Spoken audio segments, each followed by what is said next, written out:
ये कहानी है मायापुर की रहने वाली सविता की। पूरा मोहल्ला उसे सविता भाभी के नाम से बुलाता है और उनका जबरदस्त आशिक है। वो भी क्यों ना, सविता भाभी ने अपनी अदाओं से सभी के दिल पर जादू जो चला रखा है। वो जिधर से भी गुजरती, उनकी अदाओं को देखकर सभी के मुंह से आहें भरते हुए एक ही बात निकलती, सविता भाभी को फुर्सत में बनाया गया है। आज सुबह सुबह सविता भाभी ऐसे तैयार हो रही थी जैसे कि उन्हें किसी शादी में जाना हो। उसके पति आलोकनाथ ने जब उसे इस तरह से तैयार होते देखा तो उसने उसे टोक भी दिया। अरे इतना तैयार होने की क्या जरूरत है, पास वाले जनरल स्टोर तक ही तो जाना है। आलोकनाथ की बात सुनकर सविता भाभी ने उसे घूर कर देखा और कहा, आप ज्यादा चबर चबर मत करो और मुझे मत सिखाओ कि मुझे कितना तैयार होना है कितना नहीं। खुद तो मंदिर के बाहर बैठे भिखारी की तरह रहते हो और चाहते हो कि मैं भी तुम्हारी तरह ही रहूं। सविता की बात सुनकर आलोकनाथ चुप हो गया। उसके बाद सविता ने सामान की लिस्ट ली और पप्पू जनरल स्टोर की तरफ चल पड़ी। मोहल्ले के वो लोग जो हमेशा उसे ताड़ते रहते थे, उसे देखते ही उसे सुनाते हुए बोले, आज तो सुबह सुबह ही सविता भाभी के दर्शन हो गए, पूरा दिन शानदार गुजरेगा। सविता भाभी उन लोगों की बातों को मुस्कुराते हुए सुन रही थी और पप्पू जनरल स्टोर की ओर बढ़ती चली जा रही थी। वो जनरल स्टोर पहुंची और मुस्कुराते हुए दुकान मालिक से कहा, गुड मॉर्निंग। अपने बही खातों में उलझे पप्पू ने जब सविता भाभी की आवाज सुनी तो अपने गंदे दांतों को निपोड़ते हुए उससे कहा, आज तो वाकई गुड मॉर्निंग हो गई सविता भाभी। सविता ने उसकी बातों का जवाब अपनी कातिलाना मुस्कुराहट से दिया।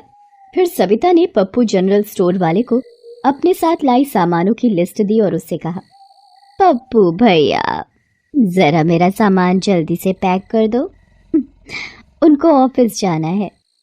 अरे सविता भाभी भैया मत बोलिए, पप्पू बोलिए ना, अच्छा लगता है। अरे वही पप्पू जी। जी नहीं, सिर्फ पप्पू। अच्छा बाबा पप्पू। आय हाय सविता भाभी, आपके मुंह से अपना नाम सुनकर कुछ कुछ होने लगता है। उसकी बातों को सुनकर सविता खिलखिलाकर हंस पड़ी। सिर्फ कुछ कुछ ही होता है पप्पू जी। सविता ने ये बात इस अंदाज में और लंबी लंबी सांसें लेते हुए कहा कि पप्पू झेंप सा गया और सविता से कहा, सविता भाभी मैं घर पर भी डिलीवरी देता हूँ, अगली बार से सिर्फ कॉल कर दीजिएगा, बंदा आपकी खिदमत में हाजिर हो जाएगा। बंदा? मेरा मतलब है आपका सामान आपके घर तक पहुँच जाएगा। फिर पप्पू ने सारा सामान उन्हें दिया और 4000 रुपए का बिल सविता को थमा दिया। बिल देखकर सविता ने कहा कि क्या पप्पू जी, आपने कोई छूट नहीं दिया क्या? आपको तो पता है मैं आपकी परमानेंट ग्राहक हूँ। अरे ऐसा नहीं है सविता भाभी, मैंने तो आपको पूरी छूट दी है। वो क्या है ना कि पूरे 4 महीने का बिल है ना, इसलिए इतना अधिक है। ओह, मैं तो भूल ही गई थी। अच्छा इसे भी लिख लीजिए, अगले महीने सारा क्लियर कर दूंगी। सविता की बात सुनकर पप्पू उसकी तरफ घूर कर देखने लगा तो सविता ने कहा, कोई प्रॉब्लम तो नहीं है पप्पू जी? प्रॉब्लम? अरे नहीं नहीं। सविता ने अपना सामान उठाया और फिर से एक कातिलाना मुस्कान देती हुई वहां से चली गई। ये उसकी अदाओं का जलवा ही था कि पूरे 1 साल से वो बिना किराया दिए ही किराए के मकान में रह रही थी। पिछले शनिवार को भी जब मकान मालिक उदय चंद्र किराया मांगने गया तो, क्या उदय चंद्र जी, मैं कहीं भागी तो नहीं जा रही आपको छोड़कर? आई मीन आपके मकान को छोड़कर। अरे सविता जी, मैंने ऐसा तो नहीं कहा, वो तो मैं इधर से गुजर रहा था तो इस तरफ भी आ गया। ये सुनकर सविता ने अपना हाथ धीरे से उदय चंद्र के हाथों पर रख दिया और तेज आहें भरती हुई बोली, हाँ क्या उदय चंद्र जी, आप बिना बड़े मतलबी हैं, इधर से गुजर रहे थे तो आए, कभी मन बनाकर भी आइए, हमें तो आपका इंतजार रहता है। सविता की बात सुनकर 3 बच्चों के पिता उदय चंद्र का दिल भी किसी फुटबॉल की तरह उछलने लगा। वो उस दिन भी बिना किराए लिए सविता के यहाँ से वापस चले गए। इस तरह ना जाने कितने लोगों से सविता ने बिना पैसे दिए अपना काम निकाल लिया था। उसका पति जो बहुत ही सीधा था और मामूली तनख्वाह पर नौकरी करता था, उसे ये सब बिल्कुल पसंद नहीं था, लेकिन सविता ने उसे पूरी तरह दबा कर रखा हुआ था। एक दिन की बात है, आलोकनाथ रात को अपने ऑफिस से लौट रहा था तो उसको मोबाइल पर किसी अननोन नंबर से फोन आया। हेलो, आलोकनाथ जी बोल रहे हैं? जी, आप कौन? अरे आलोकनाथ जी, नाम में क्या रखा है? वो आपसे एक काम था। जी कहिए ना। उसके बाद उस आदमी ने जो कहा उसे सुनकर आलोकनाथ को ऐसा लगने लगा कि वो कहीं जाकर अपना सिर पटक ले। बार बार उसके कान में उस आदमी की वही बात गूंज रही थी। अरे शर्माइए मत आलोकनाथ जी, खुलकर बोलिए ना, क्या है आपकी बीवी का रेट? देखिए, मैं आपसे तमीज से बात कर रहा हूँ और आप हैं कि मेरी पत्नी के बारे में उल्टी सीधी बातें कर रहे हैं। अरे ऐसा क्या कह दिया मैंने? पूरे मोहल्ले में आपकी बीवी की अदाओं के चर्चे हैं। अरे हम तो सिर्फ उन अदाओं की कीमत पूछ रहे हैं।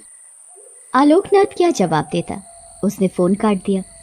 उस दिन के बाद तो कोई ना कोई उसके फोन पर कॉल करता और उसकी पत्नी का रेट पूछता। एक दिन तो मोहल्ले का एक आदमी जिसका नाम अमर था, उसने सामने से ही आलोकनाथ से ये बात पूछ दी। ये आप क्या बकवास कर रहे हैं अमर जी? भला इस तरह की बात कोई करता है क्या? आपको पता नहीं हम लोग कितने सीधे साधे लोग हैं।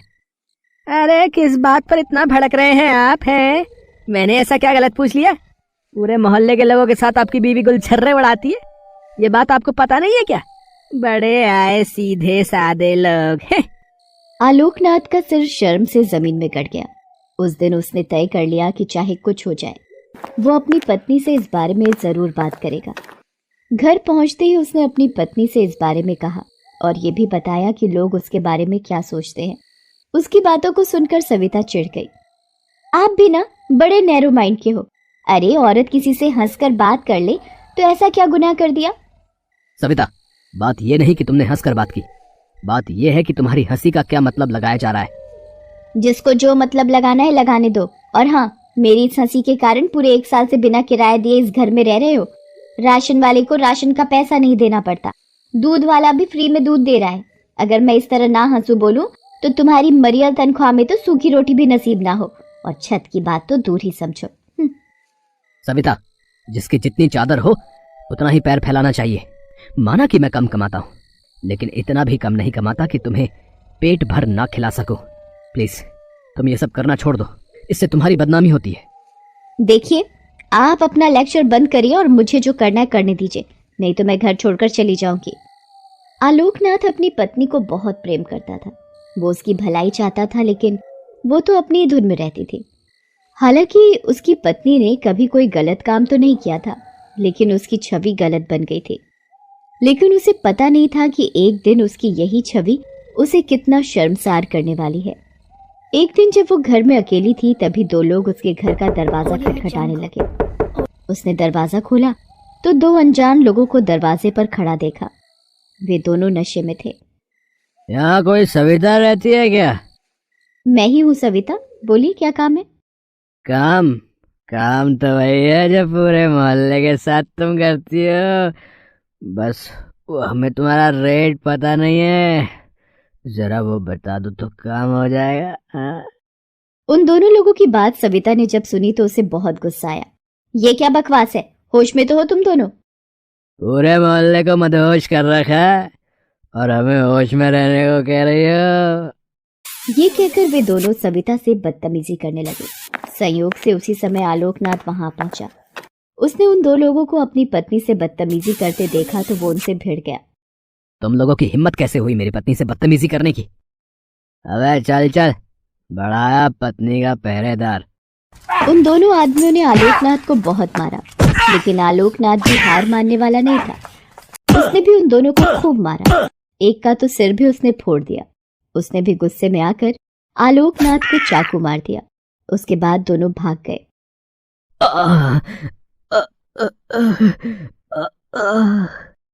आलोकनाथ के पेट से खून निकल रहा था। कराहते कराहते वो बेहोश हो गया।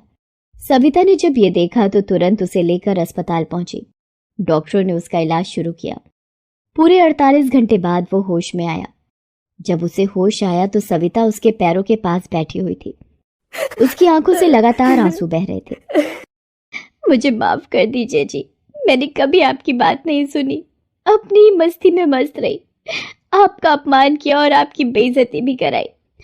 लेकिन लेकिन मुझे नहीं पता था कि मैं उस बारूद में आग दे रही हूँ जो कल मुझे तो झुलसाएगा ही, आप भी उसकी चपेट में आ जाएंगे। सविता, जो बीत गई उसे भूल जाओ और नया जीवन शुरू करो, क्योंकि बीते को याद करते रहने से वर्तमान खराब होता है। तुम मेरी पत्नी थी, हो और सदा रहोगी। मैं तुमसे प्यार करता था, करता हूँ और सदा करता रहूंगा। यह सुनकर सविता ने अपने पति को गले से लगा लिया। नमस्ते दर्शकों, मेरे वीडियो को लाइक कीजिए, चैनल को सब्सक्राइब कीजिए और बेल आइकन को प्रेस कर दीजिए और बने रहिए हमारे साथ रोमांचक वर्ल्ड में। तो दोबारा मिलते हैं नई स्टोरी के साथ, तब तक अपना बहुत ध्यान रखिएगा। धन्यवाद।